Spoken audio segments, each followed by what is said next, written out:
So another year has come to an end. Isn't that crazy? And today we're going to do an end of year reflection together. Let's go.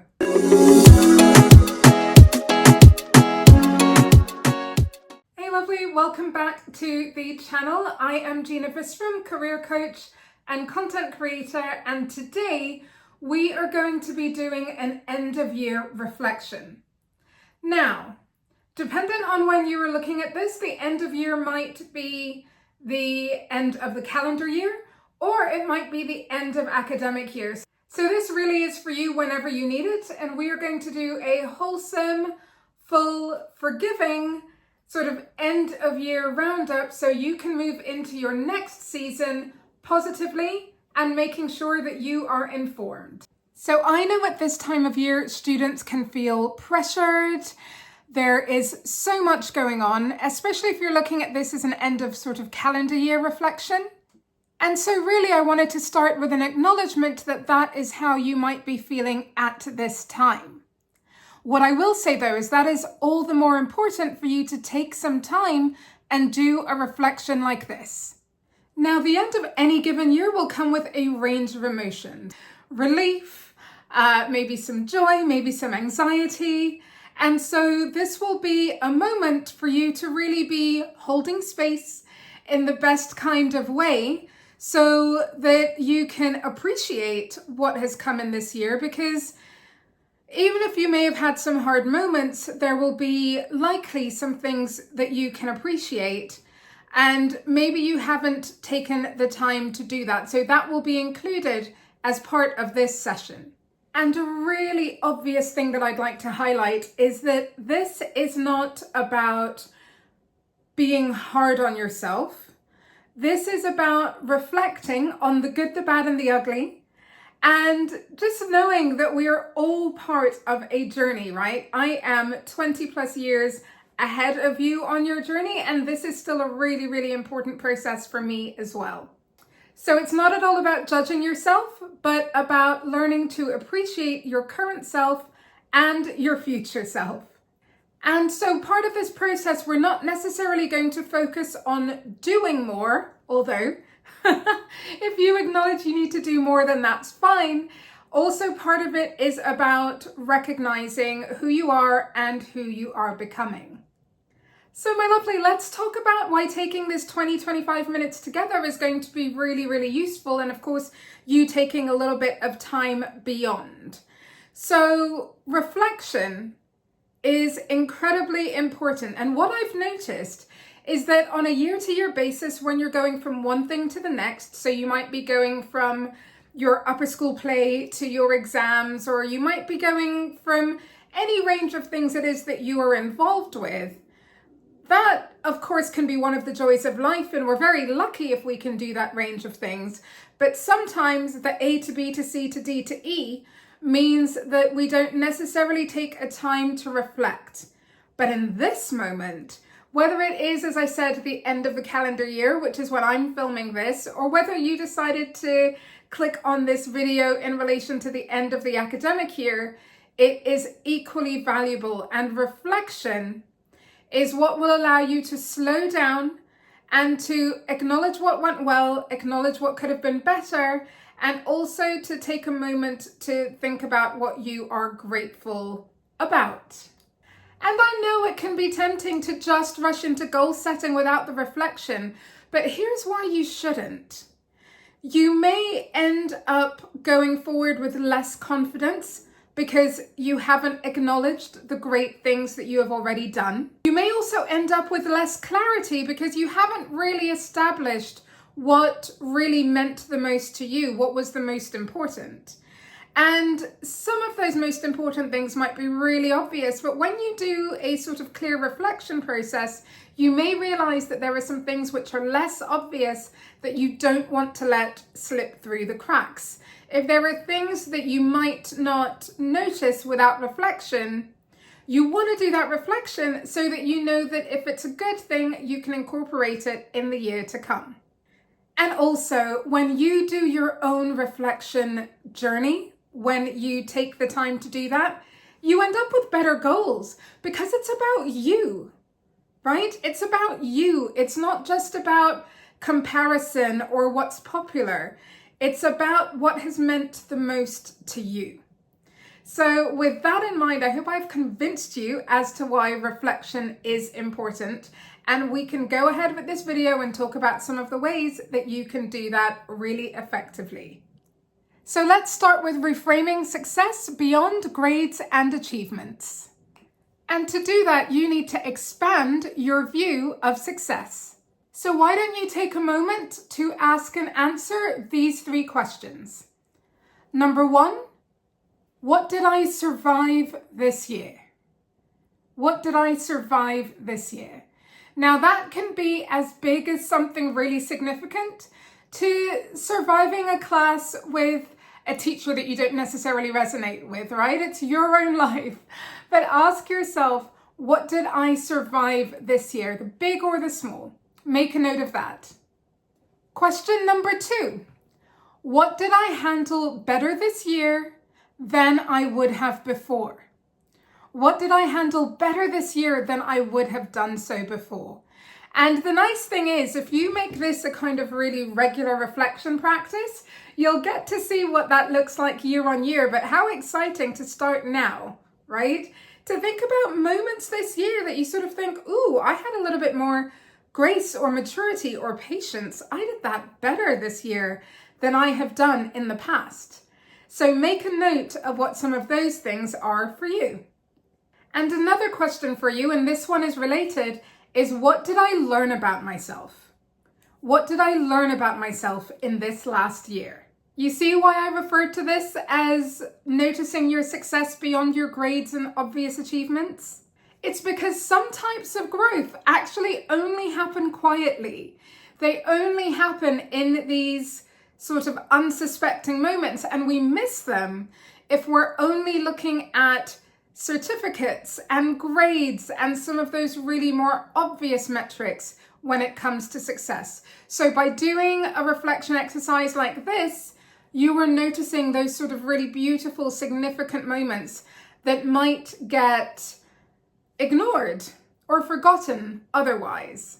So let's go there with the next stage of this reflection. Let's see if you can think about 3 wins, 3 great wins this year that you probably didn't even notice. And so through doing this reflection, you are going to take some time and see what is right there under the surface. And to help you with this, it might be useful if you think about one challenge that you got through, as well as a moment where you showed courage.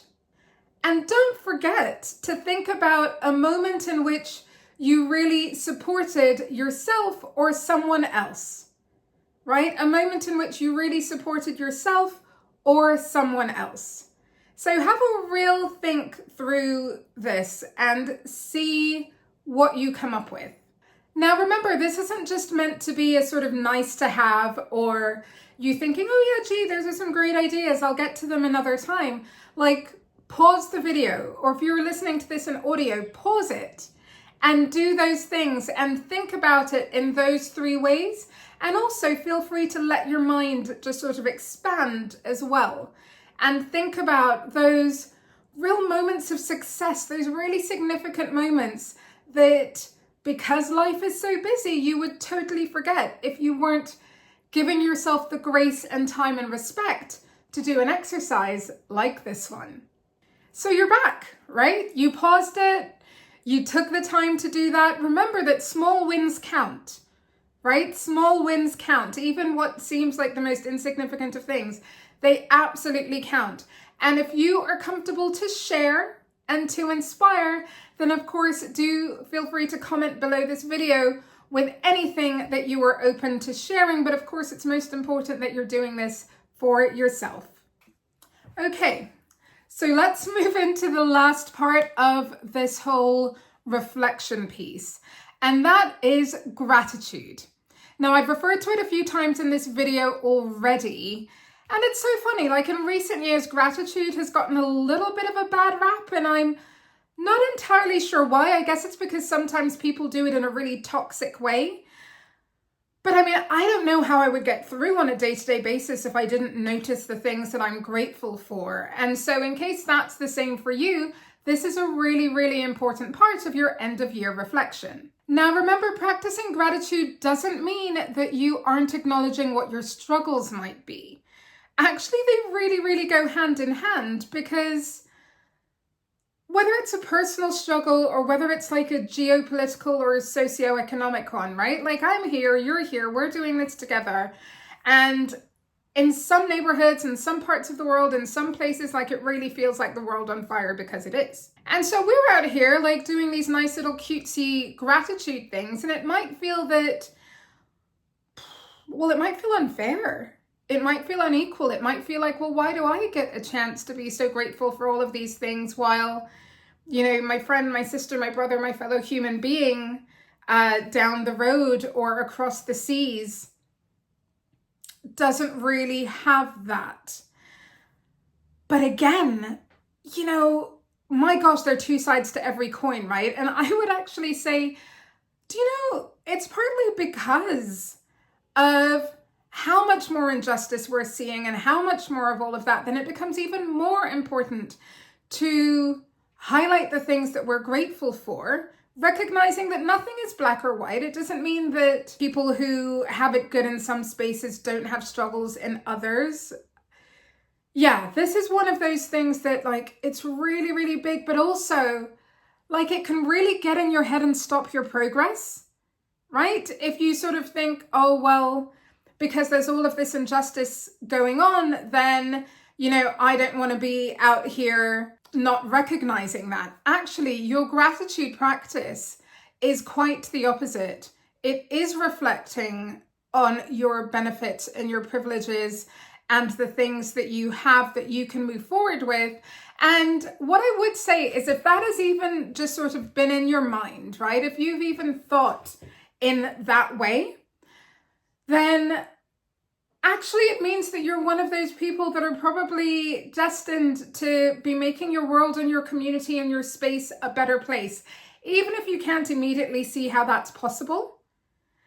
But it is. If there's been like a little pang of guilt about what you have and what others don't have and all of those sorts of things, then it probably means that you were meant to do some good in this world. So, you know, hold your head held high, recognize the things that you're grateful for, take a moment, pause this video, and I can give you a few prompts for that as well, actually. So remember that gratitude is confidence building, stabilizing, it's grounding as well. And you can ask yourself, what people, places, and resources do I have that I'm grateful for? And you can also ask yourself, what am I taking for granted now that was once out of reach to me, right? What is something that I have which I haven't taken a moment to appreciate for a while, but actually me of 6 months ago, me of 2 years ago, like, I didn't have that then. What might that be for you? So you don't need to answer those questions particularly, but if you did want some prompts in terms of gratitude, then I hope that has helped. Oh, another one. Another quite good prompt might be, what is something that I have that either friends seem to be like a little bit jealous of, you know, not in a bad, like in a supportive kind of friend way, or that like random haters out there might be mentioning. And that can be another good way to reflect on something to be grateful for, because sometimes people will project, right? And you'll know if it's somebody in your world, if it is a friend or somebody that you have funny conversations about it, then great. But if it's somebody that's just been like this in your ear, and it hasn't felt like the most helpful thing, but actually it could be something for you to reflect on that you are grateful about. It is beginning to feel really dark in here. Winter. Let me turn on the light. There we go. That's better. So it is now time to set some powerful, meaningful goals for your year ahead. And you're in a much better space to do that now that you have done some of that reflection that we did. So if for any parts of what we talked about you haven't done that reflection yet, do just pause. Pause this video, Like maybe grab yourself a hot drink or something like that, and you can rewind it and, just sort of go through some of those parts, because that reflection is going to really make a big difference before you set those goals for the coming year. So before you set your goals for the coming year, let's take a moment to talk about why goal setting sometimes doesn't work for students and young people. Common traps are to base your goals on pressure from others, even if it's well-meaning pressure, like of parents and loved ones and all of that. If your goals purely relate to their wants for you, not your wants for yourself, that is a well-known trap. Another one is what one of my online mentors over the year, Marie Forleo, has called comparisonitis, right? Which she makes sound like a condition for good reason. If you are setting goals purely based on comparison, that might be yet another reason why they won't stick for you throughout the year. Another really important one to recognize is mental health and energy levels. Now, this book is one of the best books that I've read in a long time, and actually I am going to read it again in the coming year. But if you are not paying attention to your mental health and to your energy levels, then that's one of the reasons why your goals might not stick to allow you to see them through. So hopefully that is really, really helpful, and you can remember that as you move forward and set those goals now. As part of your goal setting, it can be really useful to do a future you reflection. So let's talk about what that might look like. One way is to imagine yourself a year from now. Imagine yourself a year from now. What are some of those things that you want future you, 12 months into the distant you, to have experienced, achieved, overcome, celebrated, right? What are some of those things that you want, not way future you, right? We talk about her some other time, right? We talk about him, them some other time. No, for now, we're talking about like future you just 1 year into the future. What are some of the experiences that you would have wanted to have? What are some of the things you would have wanted to be proud of? One of the things that I remember even from my coaching training, there was this thing which we might do another time because that's like real future you, but it was this rocking chair exercise where you would look like way back and you would be talking to somebody about your life and the things that you've achieved. And in my coaching training, I really always remember that because it's true. When you're looking back, you kind of remove some of those barriers that we see for ourselves when we're looking forward. So we're doing this just on a 12-month level for now, but it's powerful. It's powerful to be looking back, thinking from a future self of something that you would have wanted to achieve, celebrate, be, do, have, enjoy for the last 12 months. And by getting clarity on that, by doing that sort of immediate future you exercise, it can help you work out what some of your goals should be for this coming year, because they will help you get there if you execute them.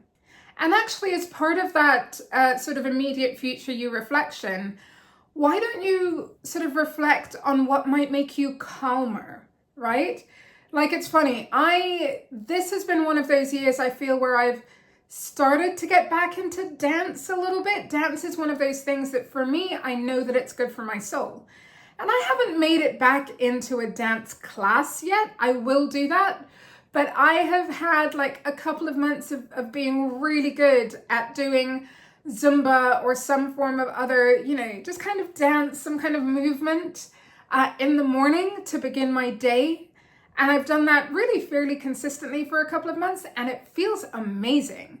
So actually, as part of that reflection, feel free to reflect on, what makes you feel calm, what makes you feel centered, because then you can set a goal to do more of that as well. So yeah, what would make you feel calmer? What would make you feel more confident? What would make you feel stronger, right? And include those as part of your goals for the coming year. So let's make sure you have like a good 3 goals at least. And if you want a framework for that, here's one. You could focus on one growth goal. So something to do with a study habit or one of those sorts of achievements. So setting one growth goal for yourself. Another goal for yourself could be one related to well-being. So I've just mentioned exercise and that sort of thing. I'm at a stage where a number of my goals need to be well-being related. And so I finally started like sleeping with my phone outside. Listen, it's been a few days, but it's been great. But I know that that's one of the goal areas that I will be looking at as well. So remember, you can look at a well-being goal as part of this as well. And then, and this is an important one courage goal. One thing which feels big to you, which feels immense, which feels quite scary. Set yourself a courage goal as part of this exercise. So if you do appreciate having a framework for your goal setting, and you don't need to, but if you want one, remember one growth goal, one well-being goal, and one courage goal. And this is really important. Don't forget that although we're doing this exercise at the end of the year, beginning of the year, it doesn't mean that you're not going to keep introducing goals along the way and that you aren't going to drop some of the goals that you've set now, right? Life is fluid. Things are really, really going to change. I know for me, when I think about 2025, I know that I've had a goal for many years to do a TEDx talk, but I hadn't really taken steps towards it. And even when I went into 2025, like that wasn't a particular goal that I set, but then another opportunity presented itself. And for once I actually did something about it. So I did it. So it became a goal that became a little bit clearer over the course of the year that I was going to prioritize it this year. It wasn't just going to be one of those back of my head goals, because we're doing some out onto paper goals. There are also going to be those back of your head goals. And the TEDx was one for me. But it was very, very cool over the course of this year to get to do it. So it came in as a more specific goal. And so while you were setting yourself up for a really great year ahead by doing all of this now, it doesn't mean that stuff isn't going to change. So do remember that and give yourself the grace. Now, goals are great and all, but they're not particularly powerful if you don't take action towards them. And so this is one of my last tips for you in this particular video, this particular audio, in that it's really important to reflect on, not to reflect, actually it's quite the opposite. It's really important to make sure that you are taking steps, that you are taking active steps towards these goals that you're talking about. And so what might that look like? Now, a couple of years ago, and again, this is another book that I would like to reread, I read, what was it called? It's a book about looking at your goals over a series of 12 weeks, right? Looking at goals over a series of 12 weeks.